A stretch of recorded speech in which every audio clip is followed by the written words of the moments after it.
Hi, my name is Laure Pittet. I'm a pediatrician, but also a researcher at the University Hospital of Geneva.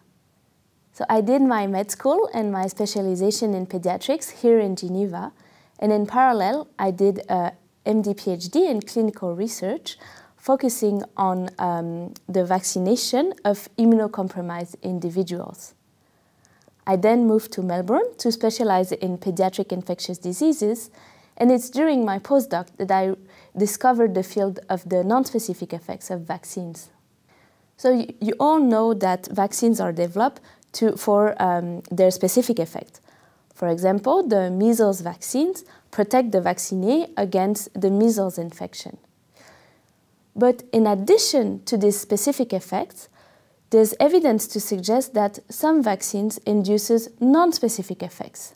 The measles vaccine, for example, could potentially also protect against unrelated infection, so infection that had nothing to do with the measles virus, and also protect against allergy by training the immune cells on how to do their work correctly, so fight against the pathogen and don't react against the allergen that then create allergy. So my project will take part in the Department of Pediatric Gynecology and Obstetric, which is in the Faculty of Medicine. So my plan is to set up a randomized control trial to study the non-specific effect of the measles vaccines. So the measles vaccine is given at every children at 9 months of age to protect against measles. But we will set up a randomized control trial so to have a standard evaluation of what happens after that. And we want to compare giving it at 9 months, what we usually do, to giving it a little bit earlier, so at 6 months of age, which is already possible in certain situations, but we want to give it regardless, so at everyone. And this will give us the opportunity to compare the two groups, so between the 6 months and 9 months of age, on what happened to these children that received the vaccine at 6 months of age. So does this measles vaccine had non-specific effects? So we will measure, for example, how many infections they had, or whether they developed allergy, etc. And having these two groups will enable us to compare them.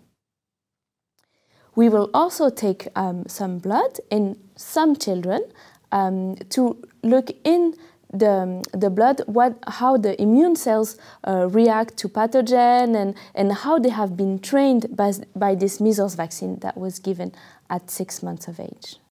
So the project will start in mid-2023, and this will be the first trial to really have an in-depth characterization of the non-specific effect of the measles vaccine, not only for the clinical side, but also in the blood to really try to understand what are the underlying immunological mechanisms behind those clinical effects.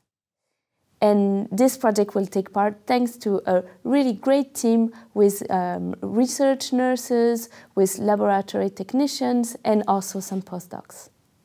Optimizing the schedule of the measles vaccination could potentially have a substantial impact on the children's health.